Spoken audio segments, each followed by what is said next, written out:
Hey guys, welcome back to The Readers. I hope you are having an amazing day.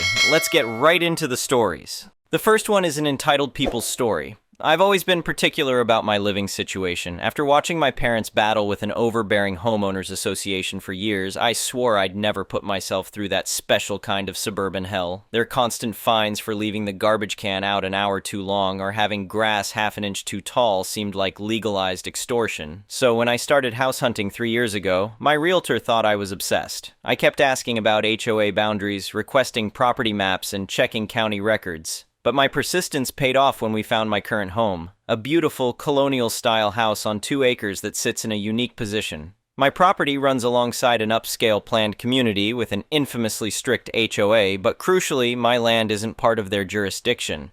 The previous owner was a retired civil engineer who had originally owned a larger parcel. When the development was built, he sold most of his land but retained this slice, designing it with a private access road that runs parallel to the HOA main entrance for about a quarter mile before branching off to my house.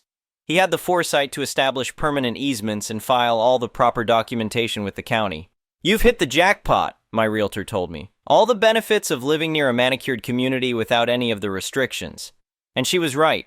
I moved in and made the place my own. I parked my restored vintage truck in the driveway, something explicitly forbidden by the neighboring HOA bylaws. I painted my front door a vibrant teal. I installed solar panels on my south-facing roof without needing approval from anyone. I even put up a basketball hoop for my nephews when they visit. While I keep my property well maintained, I enjoy my freedom. For the first 2 years, everything was peaceful. I'd wave to neighbors from the adjacent community during my morning runs, and occasionally chat with them at the local coffee shop. Some even expressed envy at my freedom from the HOA restrictions. Then came the regime change. The signs appeared innocent enough at first. Campaign yard signs popping up in the neighborhood announcing, "Vote for a cleaner, safer community." The new candidates promised stricter enforcement of standards and no more exceptions. I didn't pay much attention since it didn't affect me, but I should have recognized the warning signs. The first incident happened on a Tuesday morning. I was working from home when I noticed a man and woman in matching navy polo shirts with some kind of embroidered logo walking slowly up my private road. They carried clipboards and were stopping occasionally to take photos and make notes. My security cameras caught them pointing at my vintage truck and shaking their heads disapprovingly.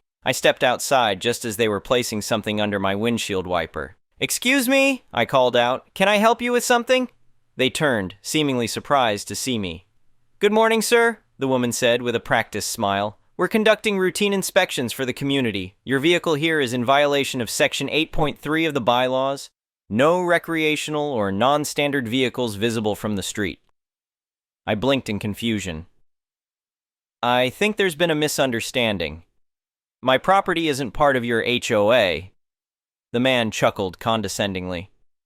"Sir, all homes in this area are part of the association. Your predecessor signed the covenant when this development was established." "No, actually he didn't," I replied, keeping my tone polite but firm. "This property was never incorporated into the development. My driveway is a private road." They exchanged glances that clearly communicated they thought I was trying to pull a fast one. "We've heard that before," the woman said, her smile tightening. "Nevertheless, we'll leave this courtesy notice. You have 7 days to move the vehicle to the garage or face a $150 fine." They walked away before I could respond further. I removed the notice, a yellow slip warning of my violation, and shook my head. I decided to ignore it, assuming they'd check their records and realize their mistake. I was wrong. 3 days later, I found another notice, this time about my basketball hoop being an unauthorized recreational structure. The day after that, I received an official-looking letter stating I was in violation of 4 separate bylaws, including unapproved exterior color choices, my teal door, and non-conforming energy equipment, my solar panels. That weekend, I was in my yard gardening when I noticed the same pair, plus an older man in a golf shirt, standing at the edge of my property taking photos of my house. "Excuse me," I called out, walking over. "I need to clarify something. This property is not part of your HOA jurisdiction." The older man stepped forward, extending his hand. "I'm the new president of the board, and I'm afraid you're mistaken. All properties within the community perimeter must adhere to our standards." "I have the documentation proving otherwise," I replied, declining to shake his hand. "And you're currently trespassing on a private road." His face reddened slightly. "This is community access." No, it's my driveway. If you check the county records, you'll see this is private property with a recorded easement. Look, he said, dropping all pretense of friendliness, the previous owner may have told you some story about being exempt, but that's not how this works. Everyone needs to follow the rules. I'd be happy to show you the documentation, I offered. Submit it with your variance request forms, he said dismissively. In the meantime, you have several violations that need immediate attention. I realized reasoning with them was pointless. The next day, I contacted a real estate attorney who specialized in HOA disputes. This happens more often than you'd think, my attorney said after reviewing my documents. HOA frequently overreach their boundaries, sometimes deliberately. Your paperwork is in perfect order. They have absolutely no jurisdiction over your property, and yes, they're trespassing when they enter your private road without permission. Armed with this confirmation, I requested a meeting with the HOA board. I brought copies of my property deed, the recorded easements, survey maps, and the original documentation from when the development was established, clearly showing my property's exclusion. 5 board members sat across from me in the community center meeting room, looking thoroughly unimpressed. As you can see, I explained, pointing to the maps, my property was specifically excluded from the development. This road is privately owned and maintained by me. The president leaned back in his chair. The previous owners followed our guidelines as a courtesy. We expect the same neighborly cooperation from you. I maintain my property to my standards, I replied, but I'm not subject to your rules. Everyone says that at first, one woman remarked with a dismissive wave, but we all have to do our part for property values. My property isn't devaluing anything, I said, feeling my patience wearing thin. And courtesy works both ways. Having your patrols trespass on my property isn't neighborly. We'll need to review these documents with our attorney, the president finally said, clearly unhappy with the direction of the conversation. But in the meantime, those violations need to be addressed. There are no violations because I'm not part of your HOA, I stated firmly. And please inform your patrols that they are not authorized to enter my private road. As I left, I heard one of them mutter, "We'll see about that."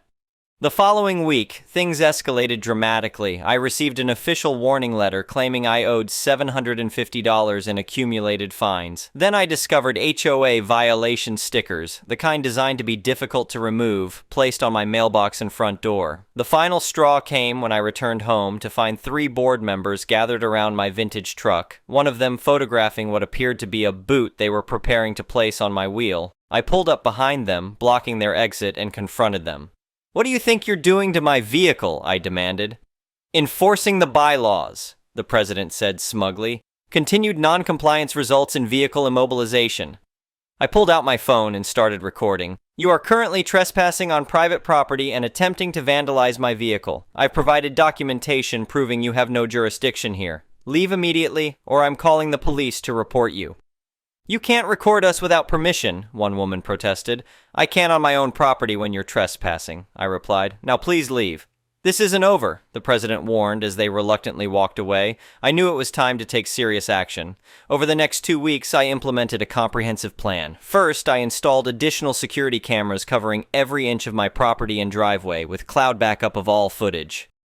Next, I had large private property, no trespassing signs professionally made and installed at the entrance to my driveway and at intervals along its length. Each sign included the relevant legal statute numbers. I had my attorney send a formal cease and desist letter to each board member, the HOA management company, and their insurance provider, detailing their harassment and trespassing with copies of all documentation proving my property's status. Finally, I visited the local police department with my attorney to file a report about the ongoing harassment and trespassing issues. The officer who took my report seemed familiar with HOA overreach problems. "We've had issues with this particular board before," he confided. "If they continue after your formal notice, call us immediately." For a few days, all was quiet. Then my security cameras caught 3 board members removing one of my no trespassing signs. I had expected something like this, which is why I had installed the cameras. I immediately called the police. When the officers arrived, I showed them the footage of the sign removal and provided copies of my property documentation and the cease and desist letter. The board members were still on my property, apparently taking photographs of other violations when the police confronted them. I stayed back but could hear their conversation clearly. "This is community property," the president insisted. "He's trying to avoid following the rules that everyone else follows." "Sir, we've verified the property records. the officer replied. "This is a private road on private property, not subject to your HOA covenants. You were served with legal notice to stay off this property." "We're just trying to maintain standards," one woman argued. "He's destroying property values with that eyesore of a truck and ridiculous door color." The officer was unmoved. "Ma'am, you're currently trespassing, and we have video evidence of you removing legally posted signs. The property owner wishes to press charges." The looks on their faces were priceless. They went from indignant to panicked in seconds. 3 days later, I received a call from someone identifying themselves as the regional director of the management company that ran the HOA. "We've reviewed your documentation and consulted with our legal team," she said, her tone all business. "You're correct that your property is outside the HOA jurisdiction. We're implementing immediate corrective actions, including board member education." "That's a start," I replied, "but it doesn't address the harassment I've endured or the attempted vandalism of my property." "The board members involved have been removed from their positions," she assured me. "We're also preparing a formal written apology and would like to discuss appropriate compensation for your troubles." As it turned out, the management company was terrified of the potential liability. Not only had the board members trespassed and removed my signs, but attempting to boot my vehicle could be considered attempted conversion or vandalism. Their insurance company was equally concerned about potential claims. 2 weeks later, I received a detailed written apology from the management company, along with a settlement agreement providing compensation for my legal fees and acknowledging that my property was not subject to their jurisdiction. 3 board members, including the president, were removed from their positions. The local newspaper even ran a small article about the HOA overreach incident, without naming names but making the situation clear enough that my neighbors knew exactly what had happened.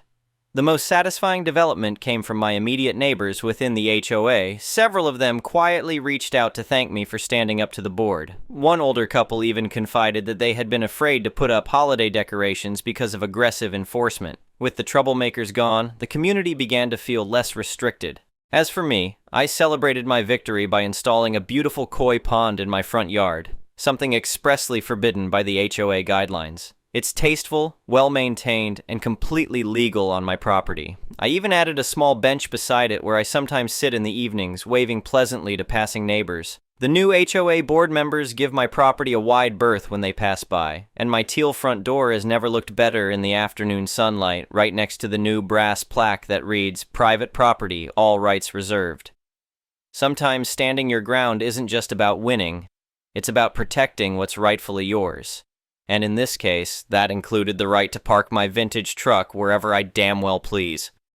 The first one is an entitled people story. For context, I've been working at Marshall Tech for almost 5 years now. It's a mid-sized IT consulting firm with about 150 employees. When I first started, it was actually a great place to work. The atmosphere was positive, management was supportive, and I was climbing the ladder at a decent pace. I went from junior developer to team lead in just under 3 years, which was pretty much unheard of at our company. Everything changed when our original CEO retired and the board brought in Darren to replace him. Darren was one of those MBA types who talked about synergy and optimization while knowing basically nothing about our actual business. Within 6 months, he'd fired 3 of our most experienced developers and brought in his buddies from his previous company. The writing was on the wall. He was cleaning house to make room for his people. Despite all this, I kept my head down and focused on my work. My team consistently delivered projects on time and under budget, which made us valuable enough to avoid the first few rounds of layoffs. I knew I was walking on thin ice, though. Darren had this way of looking at me during meetings like I was a problem he needed to solve. Things took a turn about 6 months ago when a new manager named Vince joined the company. He was clearly one of Darren's cronies. They played golf together on weekends and had the same smug attitude about everything. From day one, Vince made it clear he didn't like me. He'd question my decisions in front of my team, assign impossible deadlines, and nitpick every minor detail in my reports. "I don't think your team is operating at maximum efficiency," he told me during one of our one-on-one meetings. "I've been reviewing your numbers and I think we could squeeze at least 20% more productivity out of your developers." "That's not realistic," I replied. "My team is already working overtime to meet the current deadlines. Pushing them harder will just lead to burnout and mistakes." Vince leaned back in his chair with a smirk. "Well, that sounds like a management problem, doesn't it? Maybe you're not cut out for leadership." That conversation played on repeat in my head for days. I knew what was happening. They were building a case to fire me, but I loved my job and my team, so I wasn't going down without a fight. I started documenting everything, every unreasonable request, every last-minute deadline change, every success my team achieved despite the obstacles. I figured if they were going to try to fire me for performance reasons, I'd have evidence to the contrary. What I didn't anticipate was that they'd go in a completely different direction. It was a regular Tuesday morning when I got called into the main conference room. When I walked in, Darren, Vince, and someone from HR I'd never met before were sitting at the table, their faces serious. "Please have a seat," Darren said, gesturing to the chair across from them. The atmosphere in the room was thick with tension. "We've called you in today because a serious issue has come to our attention," the HR person said. Her name tag read, Laura. "We have evidence that suggests you've been stealing company equipment." My jaw literally dropped. "What? That's ridiculous." Vince slid a folder across the table. "We have inventory records showing that 3 high-end laptops and 2 development tablets were signed out to your team but never returned. The market value of these items is approximately $10,000. I flipped through the documents, my heart racing. This is the first I'm hearing about any missing equipment. My team checks out devices for testing all the time, but we always return them to IT when we're done. "The records say otherwise," Darren interjected. "The last person to sign for these devices was you." My mind was spinning. I definitely hadn't stolen anything, and I couldn't believe they were actually accusing me of theft. This wasn't just about getting rid of me anymore. They were trying to destroy my reputation and possibly even pursue criminal charges. "This is absurd," I said, trying to keep my voice steady. "I want to see the actual sign-out records, not just this summary report." "Those records are confidential," Vince replied smoothly. "But we have all the evidence we need. We're prepared to involve the police, but we're giving you the opportunity to resign quietly first. If you do, we won't press charges." It was such an obvious setup that I almost laughed. Almost. The severity of the situation hit me hard. They weren't just trying to fire me. They were threatening me with legal action for something I didn't do. "I'm not resigning," I stated firmly. "And I definitely didn't steal anything. I want time to review these allegations properly and gather my own evidence." Darren sighed dramatically. "We're placing you on administrative leave effective immediately while we conduct a full investigation. Please hand over your key card and laptop before you leave the building. You'll be escorted out by security." The humiliation of being walked out of the office by a security guard was almost unbearable. My team watched with confused expressions as I was led to the elevator. I couldn't even explain what was happening. I was too shocked and angry to form coherent sentences. My wife was understandably concerned when I came home in the middle of the day. When I explained the situation, she was furious. "They can't just make up lies about you like that," she exclaimed. "You need to get a lawyer right away." She was right, of course. I called a friend who worked in employment law, and he recommended a colleague who specialized in wrongful termination cases. I had a consultation scheduled for the next morning, but I couldn't just sit around waiting. I knew I was being set up, and I needed to figure out how and why. So I started reaching out to colleagues I trusted.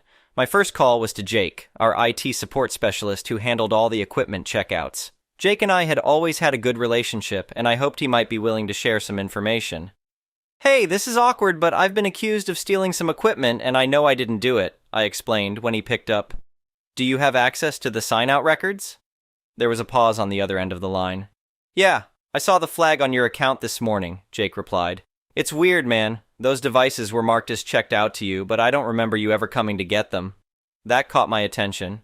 "Wait, so there's no actual signature? Just an electronic record?" "Yeah, exactly. Normally I'd get a signature on the tablet when someone picks something up, but these were just entered into the system." "Who has access to make those entries without a signature?" I asked. Jake hesitated. "Well, me, my supervisor, and all the senior managers, including Vince. He's been coming in a lot lately asking about inventory and accessing the system."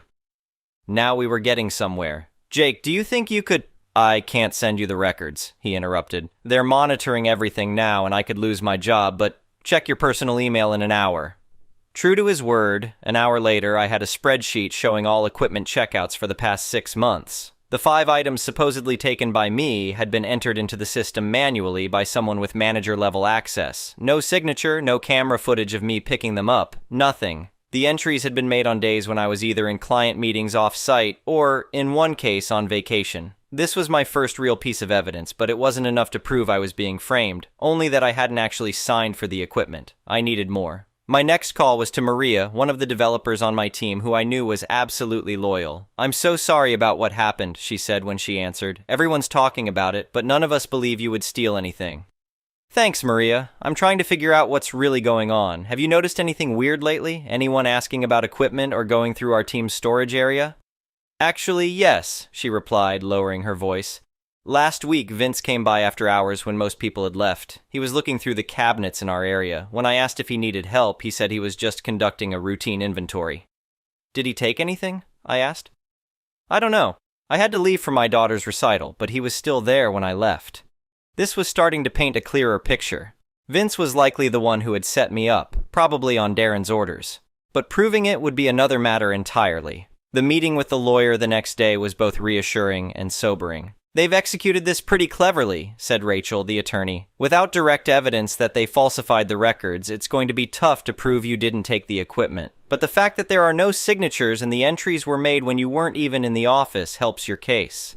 "So what do I do?" I asked. "First, we send a formal letter stating that you deny all allegations and requesting all evidence they have against you. That includes camera footage from the days the equipment was supposedly checked out. We'll also demand they preserve all electronic records related to the inventory system. They might try to delete things if they know we're onto them." Rachel drafted the letter that afternoon, and I felt slightly better knowing that formal action was being taken. But I knew I needed a smoking gun if I wanted to truly clear my name. That's when I remembered something important: our office security system. Every door required a key card to enter, and all access was logged. If I could get those logs, I could prove I wasn't in the building when some of the equipment was supposedly checked out to me. I called another trusted colleague, Priya, who worked in building operations. She was hesitant at first, but after I explained the situation, she agreed to help. "I can't directly access the security logs," she explained, "but I know someone in security who might be willing to take a look. Give me a couple of days." Those 2 days were agonizing. I couldn't stop thinking about how quickly my career and reputation could be destroyed by these false accusations. My wife tried to keep my spirits up, but I could tell she was worried too. Finally, Priya called back. "My contact came through. I have the access logs for the past 6 months, and guess what? On 2 of the dates when equipment was supposedly checked out to you, your keycard shows no activity at all. You weren't in the building." "That's huge!" I exclaimed. "Does it show who was accessing the IT storage room on those days?" "Yes," she replied. "Vince used his card to enter the IT storage area on both days, about an hour before the system shows the devices were checked out to you." This was exactly what I needed, proof that Vince had opportunity and access. But I still didn't have definitive evidence that he was the one who falsified the records. For that, I needed something more. I spent the next day thinking through every angle. If Vince was framing me, he must have had a reason beyond just wanting to get rid of me. And then it hit me. The missing equipment. If he had actually taken the devices, they had to be somewhere. I called Jake again. "Hey, quick question. Do our company devices have any kind of tracking software on them?" "Yeah, all the high-end stuff has Find My enabled for security purposes. We can remotely locate them if they're connected to the internet." "And who has access to that tracking system?"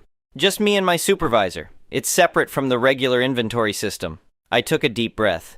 "Jake, I know I'm asking a lot, but could you check the locations of those supposedly missing devices? It could clear my name." There was a long pause.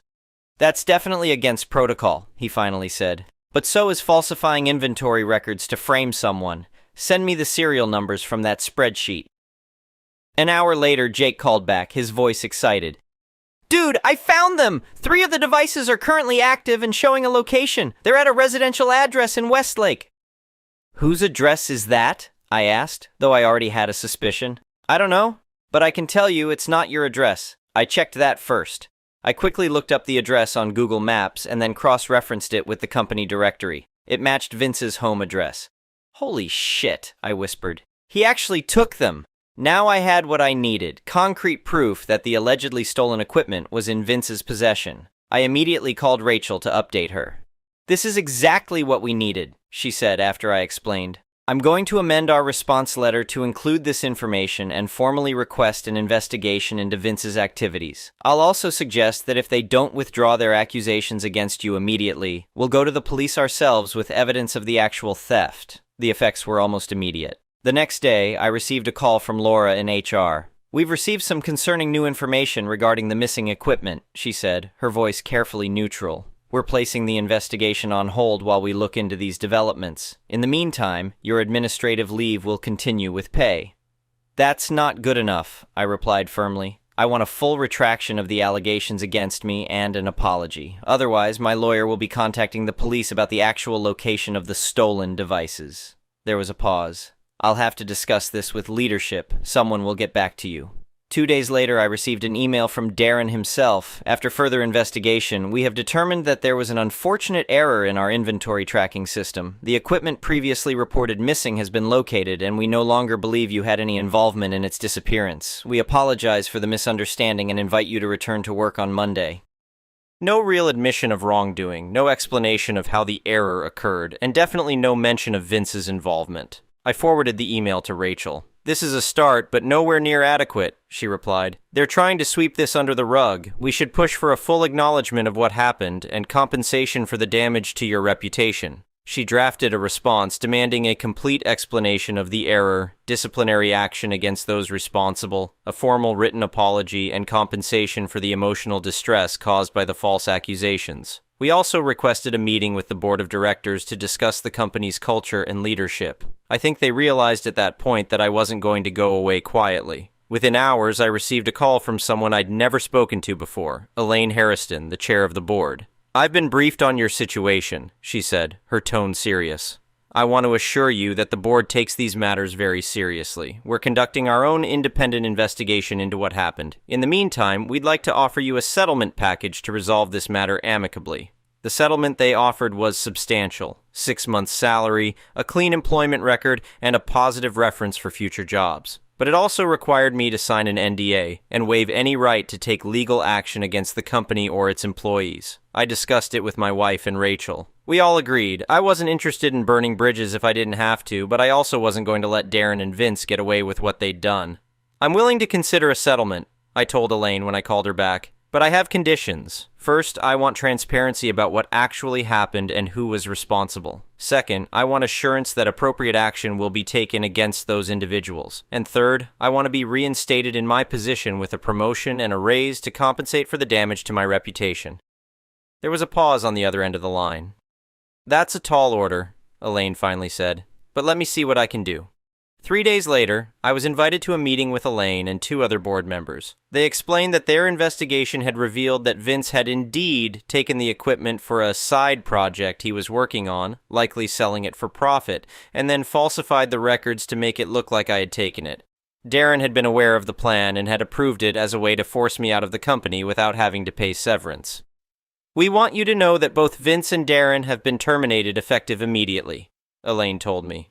"Their actions were completely unacceptable and against everything our company stands for. We'd like to offer you the position of Director of Development Operations with a 20% salary increase and a seat on the executive leadership team." I was shocked. This was more than I had hoped for. "And what about the missing equipment?" I asked. "It's been recovered," one of the other board members said. "We've decided not to press charges against Vince as long as he returns everything and stays away from the company. We'd prefer to handle this discreetly to avoid negative publicity."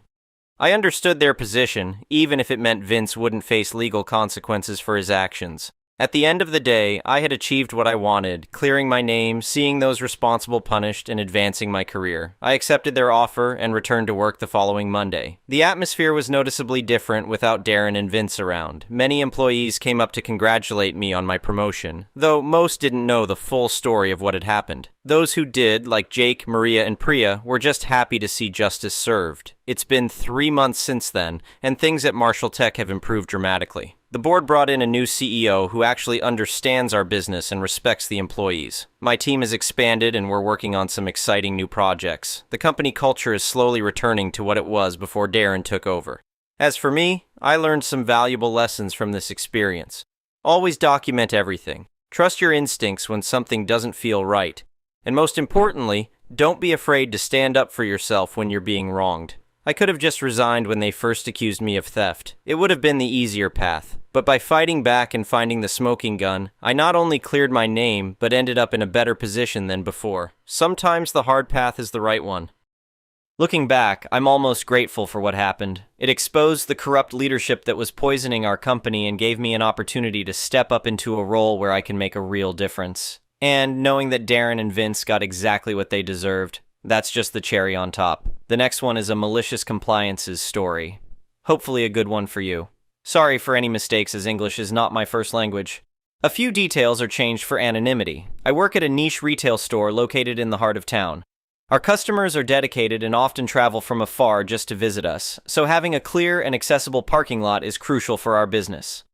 Unfortunately, our next-door neighbors, a family-run landscaping and garden supply store, have been a thorn in our side for years when it comes to parking. The tension between my boss and the landscaping store owner goes back over a decade before I joined, all over something trivial. I know the landscaper once complained about a tree on our side of the lot, which was unsightly for their customers. It was the pettiest neighbor drama you could imagine, but it festered for years. The final straw came after the Rona, when the physical business in town started picking back up and our parking lot started overflowing with cars again, many belonging to the landscaping store's customers. See, our two parking lots are connected. Ours is about twice the size of his, but the landscaper had decided to reserve almost all his spots for his landscaping vans.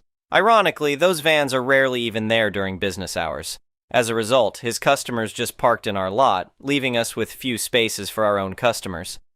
My boss, trying to be reasonable, approached the landscaper with a suggestion. Maybe they could adjust their parking setup to free up a few more spaces for customers and that their vans were welcome to park in our lot if their lot was ever full. But the landscaper shot down the idea immediately, insisting that it was absolutely crucial to reserve all of those spaces for his vans, even though they were rarely there during the day. The conversation turned heated, ending with my boss threatening to put up a fence to separate the lots and enforce parking. The landscaper, practically daring him, shot back, "Go ahead," probably knowing how expensive that would be. As you can imagine, it ended with both men storming off and not speaking for 2 years. Typical neighbor stuff. Fast forward to recently, and we got a golden opportunity when a parking management company approached us with a proposal. They offered to install automated license plate cameras to enforce parking, allowing us to fine vehicles that stayed beyond a generous 3-hour free window if they hadn't paid. The setup would be free, we'd get most of the revenue, and they would keep any fines issued. It was perfect, especially since we were losing spaces to freeloaders. Wouldn't really impact the customers of the nearby stores, and if anyone had a good reason to park there for longer, then we could give them an extension at our discretion.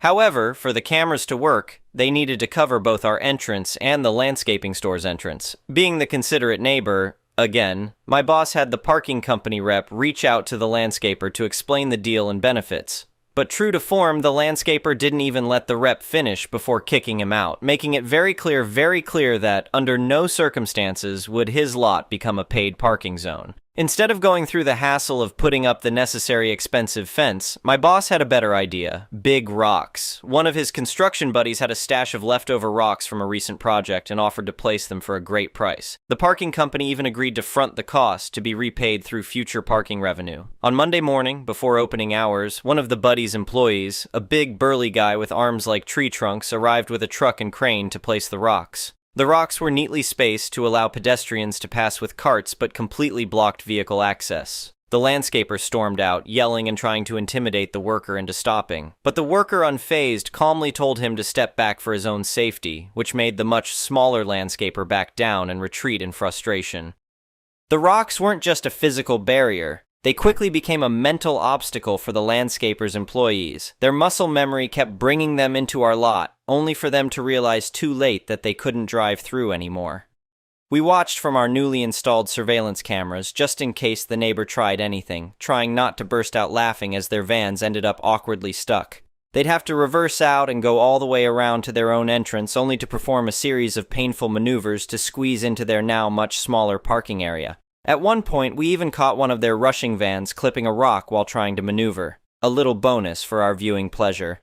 The next day, the parking company arrived to install the license plate cameras and set up the signage, which took a few hours. Throughout the installation, the landscaper's family members were prowling around our lot, snapping photos and videos as if they were on a mission to find a violation. But the parking company was very professional and had done everything by the book, so there was nothing for them to report. In the meantime, my boss was positively glowing with satisfaction as he helped direct the installation. Here's the best part. We noticed that the neighbor's family had started parking their personal vehicles in our lot, likely out of spite to mess with us. One day, my coworker saw one of the family members dash out of their store and sprint to their car. We thought it was odd at the time, but didn't think much of it until the following week when the landscaper's son came into our store looking a bit M.BA rassed. Apparently, he had accidentally overstayed the 3-hour limit and received a $150 fine. The son practically begged us to waive it, insisting it was just a simple mistake. My boss politely responded, "Oh, I'd really love to help, but it's out of our control now. The parking company handles all the fines." The look on his face was priceless. He left, shoulders slumped, retreating back to their store. Ever since, our lot has been blissfully clear and our customers have had no trouble finding spaces. Meanwhile, the landscapers have been grumbling as they have a harder time maneuvering their vans, still trying to pretend they're not bothered. As for my boss, he's been smiling a lot more lately. Sometimes the best revenge is simply letting people get exactly what they asked for. Thank you for watching. I would really appreciate it if you could like the video and subscribe to our channel if you haven't already. We'll see you again tomorrow.